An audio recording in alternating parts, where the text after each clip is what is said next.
నాయకుడా నాయకుడా నవ్యాంధ్ర నవ నిర్మాణపు శ్రామికుడా శ్రామికుడా విజయోస్తు వీరా పాలకుడా పాలకుడా జగమంత కొలిచే జనహిత సేవకుడా సేవకుడా శుభమస్తు ధీరా ధర్మ నిర్మాణ స్థాపనకై పరితపిస్తున్న యోధా స్వార్థ బుద్ధి రాక్షస మూకలకు తెలియదులే నీ ఘనత యుగానికొక్కడి పుడుతుంటాడు నీలాంటి జనగల కారణ జన్ముడు చరిత్రకారుల పక్కన చేరెను నీ కీర్తికి గచద పట్టదు ఎప్పుడు స్వాగతం స్వాగతం సేద సేద్య సంరక్షకుడా స్వాగతం స్వాగతం ధైర్య శౌర్య నవోదయుడా స్వాగతం స్వాగతం శాంతి సంకేత సైనికుడా స్వాగతం స్వాగతం పంచభూతాల రూపకుడా నాయకుడా నాయకుడా నవ్యాంధ్ర నవ నిర్మాణపు శ్రామికుడా శ్రామికుడా స్వాగతం వీరా సేవకుడా సేవకుడా నిజ జీవితాల్లో పొడిచే ఉషోదయుడా ఉషోదయుడా స్వాగతం ధీరా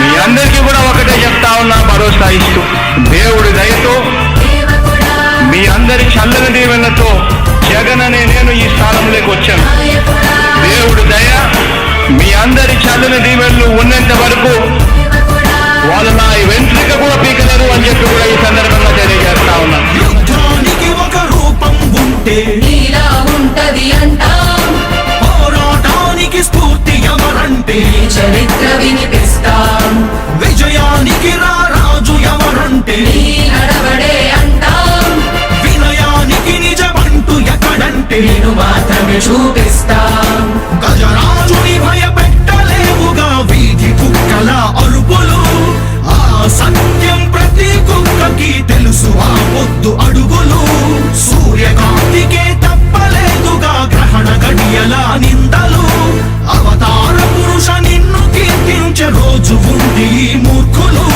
ముళ్ళ దారిలో నువ్వు నడిచి మాకు పూల దారినే వేస్తున్నాడా నిన్ను నిందించే వారెవరైనా మనిషి జన్మ కర్హులుగా గలరా స్వాగతం స్వాగతం సేద సేద్య సంరక్షకుడా స్వాగతం స్వాగతం ధైర్య శౌర్య నవోదయుడా స్వాగతం స్వాగతం శాంతి సంకేత సైనికుడా స్వాగతం స్వాగతం పంచభూతాల రూపకుడా నాయకుడా నాయకుడా నవ్యాంధ్ర నవ నిర్మాణపు శ్రామికుడా శ్రామికుడా స్వాగతం వీరా సేవకుడా సేవకుడా నిజ జీవితాల్లో పొడిచే ఉషోదయుడా ఉషోదయుడా స్వాగతం ధీరా ఇంతకుముందు నేను చెప్పినాను కదా అధ్యక్ష, దాదాపుగా ఈ 29 గ్రామాల గురించి ఏదైతే మాట్లాడుతూ ఉన్నారో 54,000 ఎకరాల గురించి ఏదైతే మాట్లాడుతున్నామో ఈ పరిధి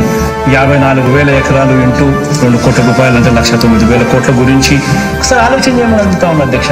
ఈ 54 గత సంవత్సర కాలంగా తెలుగు సినిమా ఇండస్ట్రీ కలవాలని అనుకుంటాం, కానీ సరైన సమయం రాక కలలేకపోయాం. సో ఈ రోజున వారిని కలిసి మా సంతోషాన్ని తెలియజేశాం. మరీ ముఖ్యంగా ఒక ఫ్యూ డేస్ బ్యాక్ తెలుగు సినీ పరిశ్రమ ఆంధ్రప్రదేశ్లో కూడా బాగా రాణించడానికి అన్ని రకాలుగా వెసులుబాటు కలగజేశారు. ఒక ప్రత్యేకమైన జీవో రిలీజ్ చేసి దానికి యావత్ తెలుగు సినీ పరిశ్రమ చాలా సంతోషాన్ని వ్యక్తం చేసింది. వారందరి తరపున ఈ రోజున వారికి వచ్చి ప్రత్యేకించి మన గౌరవ ముఖ్యమంత్రి జగన్మోహన్ రెడ్డి గారికి మేము మా ధన్యవాదాలు తెలియజేసుకున్నాం. అలాగే ఈ కరోనా ఈ లాక్డౌన్ పీరియడ్లో షూటింగ్లు స్తంభించిపోయి అటు ఇరు రాష్ట్రాల్లోనూ ఎక్కడ షూటింగ్ చేసే పరిస్థితి కాదు. ఈ మధ్యకాలంలో తెలంగాణ ప్రభుత్వాన్ని మేము రిక్వెస్ట్ చేసిన మీదట వారు ఒప్పుకున్నారు. జూన్ 15 తర్వాత నుంచి చేసుకునే అవకాశం వెసులుబాటు వారు ఇచ్చారు. సో అదే రకమైనటువంటి రిక్వెస్ట్ ఇక్కడ చేసుకోవడానికి కూడా టీవీలు కానివ్వండి, అలాగే సినిమాలు కానివ్వండి చేసుకోవడానికి అన్ని రకాలుగా సానుకూల పరిస్థితులు వారు ఇవ్వడానికి అంగీకరించారు. దాని విధి విధానాలన్నీ నానిగారితోటి మిగతా అధికారులతోటి మాట్లాడి ఏర్పాటు చేస్తూ ఉన్నారు. ఇది అయిన తర్వాత ఈ లాక్డౌన్ టైంలో థియేటర్స్ శాశ్వతంగా ఇంకా మూతపడి ఉండి పునఃప్రారంభం కానివ్వండి ఈ పరిస్థితుల్లో మినిమం పవర్ టారిఫ్ ఏదైతే ఉందో ఛార్జీలు ఫిక్స్డ్ ఛార్జెస్ దాన్ని వేవ్ చేయాలని అడిగారు. ఎందుకంటే అది అధిక భారం, అది సినిమాలు రన్ కానటువంటి ఈ సమయంలో మినిమం కట్టడం అనేది కొంచెం ఇబ్బందికరం. దాన్ని చాలా సానుకూలంగా స్పందించి వెంటనే ఎక్స్ట్రా ఇవ్వాల్సి దాన్ని వాళ్ళు వేవ్ చేయడానికి నిర్ణయించుకున్నారు. దానికి ప్రత్యేకించి థియేటర్స్కి తరపున ఆయన తీసుకున్న నిర్ణయానికి వారికి మనస్ఫూర్తిగా ధన్యవాదాలు తెలియజేస్తున్నాం.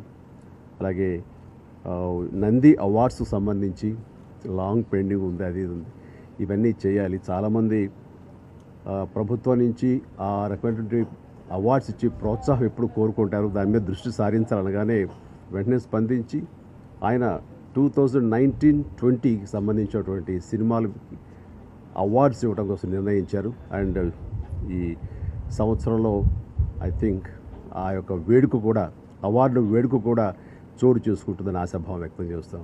అలాగే టికెటింగ్లో ట్రాన్స్పరెన్సీ రావాలి, పారదర్శకత ఉండాలి అని మేమందరం కోరుకున్న మీదట దానికి ఖచ్చితంగా సానుకూలంగా స్పందించారు. అదే త్వరలో దాని మీద అధికారులతో కూర్చొని ఒక నిర్ణయం తీసుకుంటామన్నారు.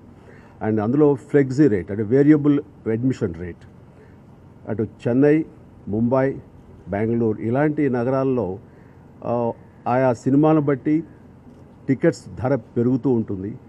దీని మూలంగా ప్రొడ్యూసర్స్కి, హైయెస్ట్ బడ్జెట్ చేసే ప్రొడ్యూసర్స్కి వాళ్ళకి లాభం ఉంటుంది. ఆ రకంగా దాన్ని ఫ్లెక్సీ రేట్ల మీద వారు ప్రత్యేకించి దృష్టి పెట్టి దాని మీద తగు సమయంలో తగు నిర్ణయం తీసుకుంటారని వారు హామీ ఇచ్చారు. అలాంటిది జరిగితే కనుక ఫిల్మ్ ఇండస్ట్రీ అది ఎంతో లాభదాయకంగా ఉంటుంది. ప్రత్యేకించి దాని అధికారులతోటి రానున్న రోజుల్లో మరొకసారి భేటీ అయ్యి మా సినీ పెద్దలు వచ్చి దాని మీద నిర్ణయం తీసుకుంటారు.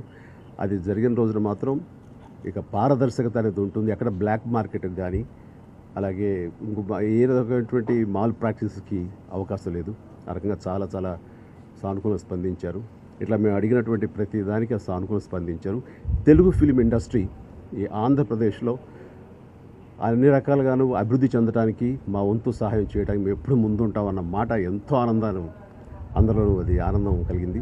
ముఖ్యంగా వైజాగ్ ప్రాంతం మీద దృష్టి పెట్టి గతంలో వైఎస్ రాజశేఖర రెడ్డి గారు ఉండగా అక్కడ కొన్ని 200 ఎకరాల దాకా 300 పై చిలుకు ఎకరాలని దానికి కేటాయించారు. భూమి అట్లాగే ఉంది, దాన్ని మళ్ళీ దాన్ని పునఃపరిశీలిస్తా అని చెప్పేసి ఆయన మాట ఇచ్చారు.